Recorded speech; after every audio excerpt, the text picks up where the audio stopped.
Hello, Chris Sexton here with Team Synergy. We are on part 5 of our E5 stretched to E6 build video series. And tonight we are going to talk about electronics. Hopefully get the servos and flybar's unit mounted so we can start buttoning up this bad boy. I want to take a quick second to talk about my setup and how I got to this point. First of all, on this helicopter, I am trying out the MSH Brain. I have set a couple of these up for some friends. Done a little flying on a buddy's Gaui NX4 that I helped him set up with one of these. And it's an intriguing flybar list. It's the one I have the least amount of experience with, and so I figured I'd put one on this heli and see how it goes. So that's my experience with first real experience with owning an MSH Brain. To this point, I've not done anything terribly fancy. I have just taken the setup software, and I'm sorry that's upside down, and I have updated the firmware to the newest, which happens to be 0.035. I have done a little initial programming, much like the V-bar and a lot of other flybar lists. The first thing you gotta do is tell it what kind of receivers you're using. I am using 2 of my DSMX remote sats to go along with my DX18. I then bound the system. The setup page for the receiver in the Brain is very similar to V-bar. You have to go through and use sub-trims to set zeros and use travels to set the maximum ranges. I might do a video on the actual Brain setup, but I'm not comfortable enough. It takes me a little bit to get through it. So that won't be this build. Maybe the next one. Maybe down the road when I'm doing it, when I get bored, I might do a video on the setup for it. But I want to get a little more under my belt before I try to speak from a point of education. So here's where I am now. I'm far enough in the setup that I have now identified which servo goes where on the plugs. And on this particular page in the setup, all the servos are centered for me. The transmitter is not moot, but that isn't a huge point. So now that I know which servo goes where on the swash, for example, in this 120 degree 3 servo environment, channel 1 happens to be the right side elevator. Excuse me, apologize, I got these 2 servos backwards. Channel 1 happens to be the right side aileron. Channel 2 is the elevator. Channel 3 is the left side aileron, and then channel 4/R is the rudder. So now the system has the servos in their centered position.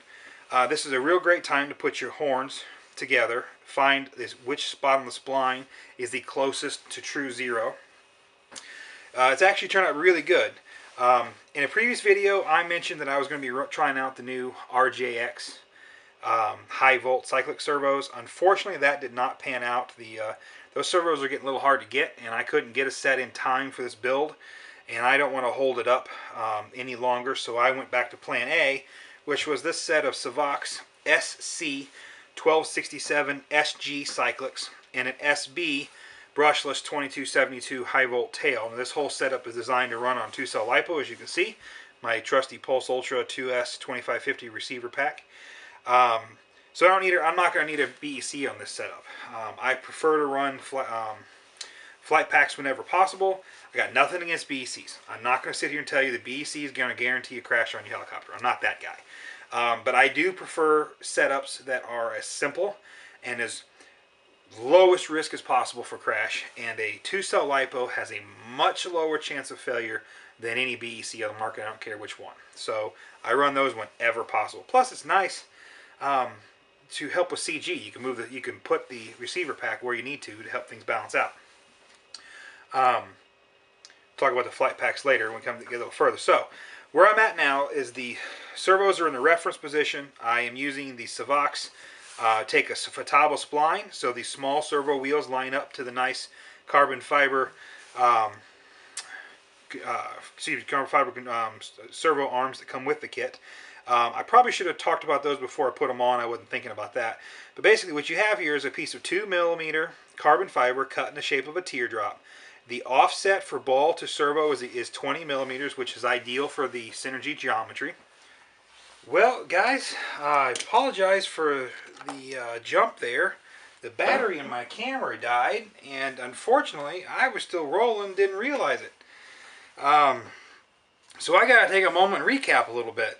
I went from talking about, looks like the camera died, while I was talking about how I centered the servos.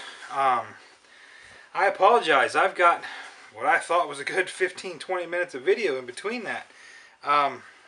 So let's recap real quick what I did. I laid the servos out. I used the computer to find out where centers were. I then installed the servo horns on the centers. And then I went ahead and explained how I was planning to put the servos in. Now, so let's recap real quick. On my setup, let me just have this thing double check the focus real quick. Okay. On my setup, I'm running the MSH brain. I'm putting the brain right here on the back of the boom box, the wires facing backwards. It's just really easy to get things in there. What I'm going to do, on this guy, you've got the channel 1 on the brain is the right side aileron cyclic. Channel 2 is the elevator. Channel 3 is the left side cyclic. And then channel 4 is rudder down here. Two things that I talked about on the video I lost, and it's important. I strongly suggest that when you're doing the elevator and the rudder servos, there's these little metal brackets, and they're hard to see, that go between the servo and the frame. I strongly suggest that you attach those to the servo first and then put the servo in place. It's much easier to get the screwdriver in here than it is to get it in here, particularly on the back too, on the bottom. Same with the rudder servo down here. It's much easier to put the screwdriver here than try to put it through there. So I strongly suggest putting these little metal plates onto the servos first. Don't cinch them all the way down, just get them nice and snug, and then you can attach these. My plan for this guy, as I said before, is to run a 2-cell LiPo. To do that, what I did was I went ahead, and I apologize, this might be a little bit hard to see. Focus again since I moved it. I went ahead and built myself a cable out of 12 gauge, basically 12 gauge silicone wire here. Got to pick up the Deans in the front here for my LiPo. It's going to tuck up along the main frame here. It runs up across the back. And then right here, I convert that into 2 servo leads. And the reason I'm using 2 is when you go down to this, what looks like 14 or 16 gauge wire, that wire is only rated for a few amps. And with a high volt coreless cyclics and a brushless tail with a flybars controller, you know, there can be some amp spikes in there. So I wanted 2 runs. This 12 gauge can certainly handle way more amps than the servos could ever dream to pull. But now I've got 2 leads going on the flybarless to pull that amp across that fine wire. It's just a safety measure. The next thing I'm ready to do, and this is where I stopped the camera to review, was I'm ready to start talking about where I'm going to put the motor, the pinion, and the speed controller. So let me set this out of the way real quick. What we're going to do is we're going to talk about the motor and my plan for a speed controller. Basically, I'm running this on a 12 cell. I'm going to be using an Scorpion HK3 4025 550 kV. A lot of guys tried the 4035. A couple of team pilots, Darren Lee, for example, reported back that the 4025 was more than enough power. He did not miss the 4035. If you are going to run a 4035, Matt does recommend the 560 kV. But with the 12-tooth pinion included in the kit and the 550 on the 12 cell, this is going to work out to be perfect for the 2150, my desired head speed. I have not put the pinion on yet. The motor mount itself is pretty self-explanatory. It does set up for both 30 and 25 millimeter offsets. This motor uses the 25, so I got the 2 bolts Loctite in there. Double check that the screws don't go all the way through and touch the windings. That motor's had plenty tight. I actually did that last night, so that Loctite's good and set. Now what we're going to do is put the pinion on and then line it up in the case. Real quick, I'm going to talk about my choice of ESCs. I went with something I was able to get a pretty good deal on. This is the Hobbywing high volt 120 amp ESC. 120 amp is probably way overkill. You could probably get away with an 80 amp on a 12 cell system. But I wanted to have room, and like I said, I got a really good deal on it. I am running, this is the Hyperion phase sensor into a servo lead into a Spectrum JST plug. The MSH Brain governor sensor port is one of these small satellite looking JST plugs. These adapters are pretty easy to come by. You can pick them up. Spectrum makes them. I think Helidirect is even selling an off-brand version one now.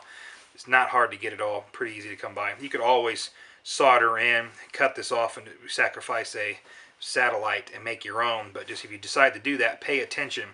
On the JST, the signal and ground and power are in different places. So the adapter takes care of that change of pins for you.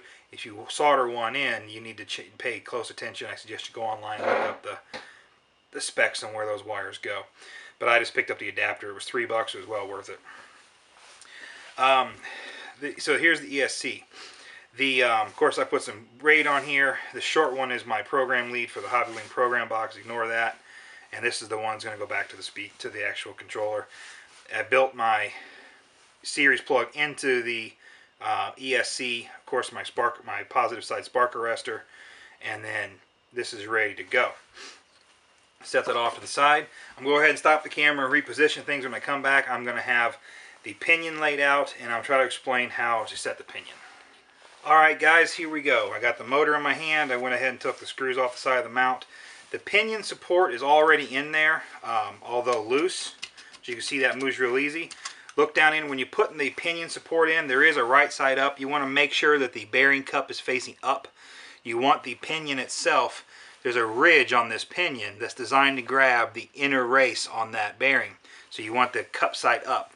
Not only does the motor shaft rest on that bearing, and that helps protect the motor bearings from helical forces, it also captures that pinion support bearing. So make sure you don't put that pinion. If that pinion support bearing is upside down, this pinion isn't going to contact the inner race. It's going to contact the aluminum housing on the pinion support, and it'll make all kinds of noise and just tear things up.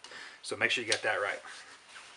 One thing I noticed on my 4025 motor is there's no flat spot cut on there. I strongly suggest that you take a Dremel and cut a nice flat spot on there. I'm going to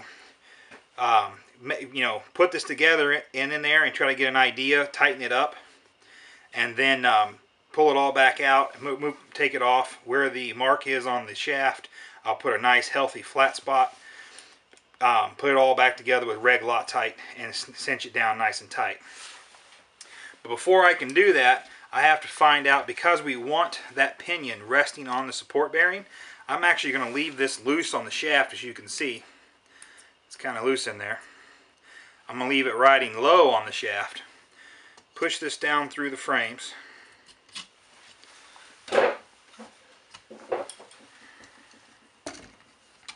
Make sure the motor is impacting the bearing. Take a couple of my screws here on the motor mount.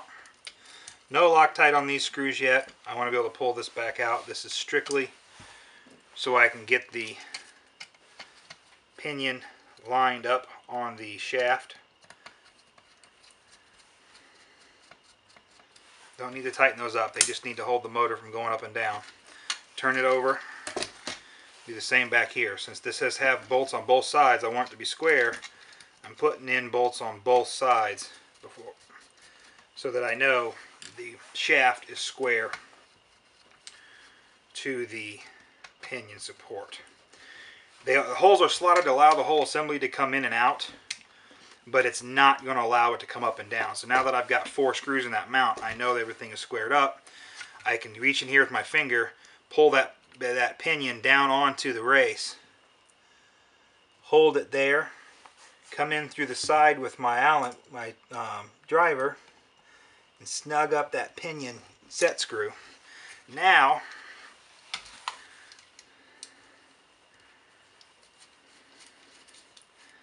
I can take these 4 screws out. I apologize if I'm going a little bit fast. I lost a lot of time on that video I've missed, and I was hoping to get this thing done tonight. Now I can take it back out of there, and my pinion is now on the right spot on the shaft.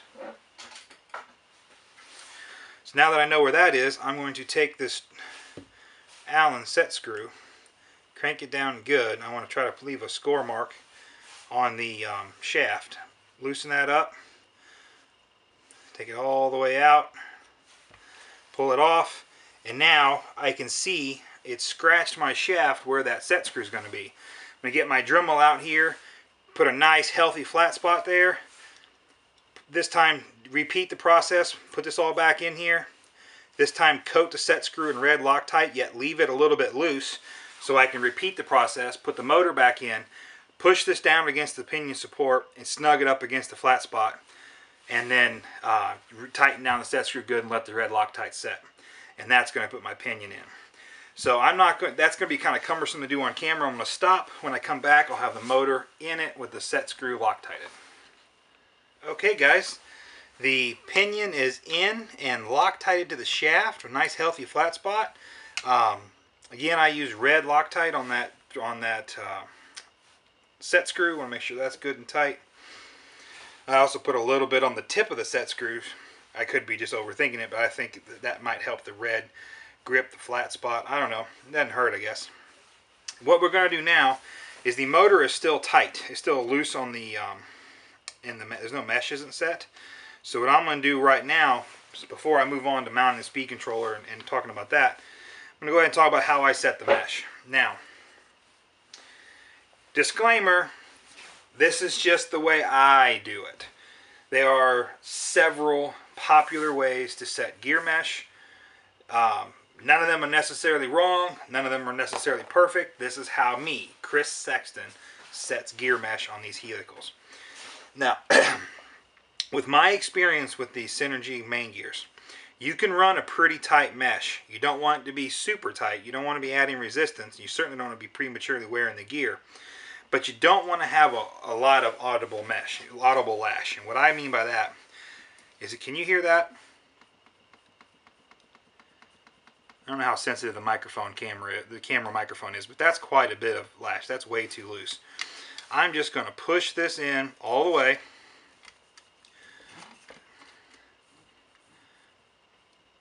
And then back it off just a little bit.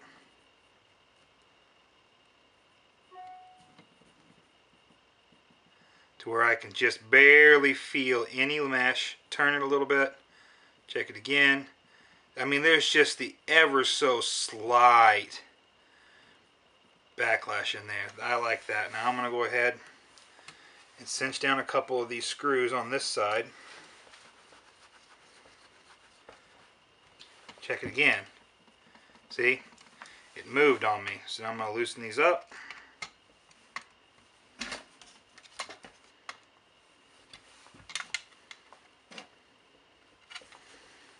Set it again.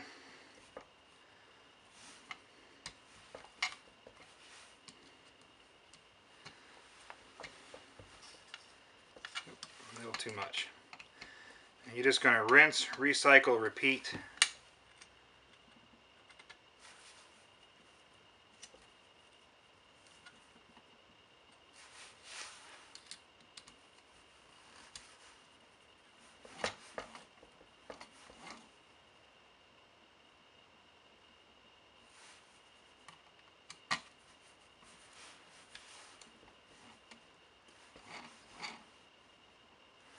Good. Tighten up the rest on this side.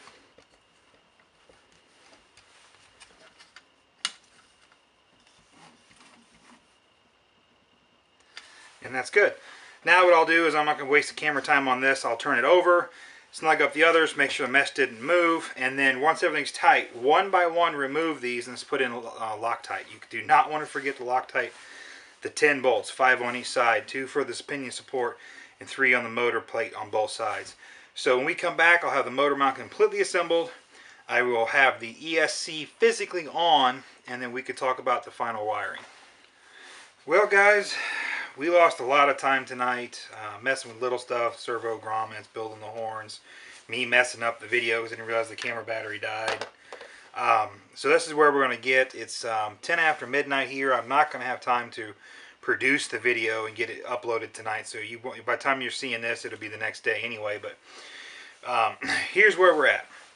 Tonight we got the servos on and the preliminary programming for the fly barlet's done. The servos are centered.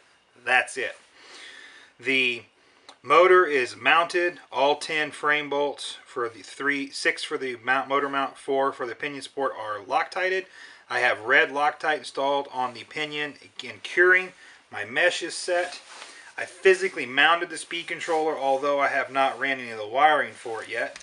And I got the receiver pack harness built. Just needs a couple more zip ties to hold it in place. Tomorrow we'll probably finish it, because tomorrow I'm going to do, before I mount the boom, I'm going to complete the head and governor tests portion of the setup. I like to do that without the tail on it for a couple of reasons. One, the only thing I need the tail for during setup is setting the limits of the travel and the correction of the tail. That's a piece of cake. That can be done after the heli is completely built. For this next step, leveling the swash, adjusting zero mesh, setting my pitch ranges, it's just easier to do that without the boom. I can manipulate the heli on the bench, move things around, clean up my wiring, get all this stuff tucked away. It's just easier to do that without the boom in the way. Tomorrow when I'm producing this video, I will make note. I'm sure there were some things I promised to talk about that got left out because of the camera dying, squaring the frames, ball link pliers, stuff like that. I will produce the video tomorrow, get it published, and then probably do an addendum video talking about the little things that didn't come up I missed. So I apologize. Believe me, as soon as the camera gets shut down tonight, it is going on the charger. So stay tuned. There will be a video 6. Thanks.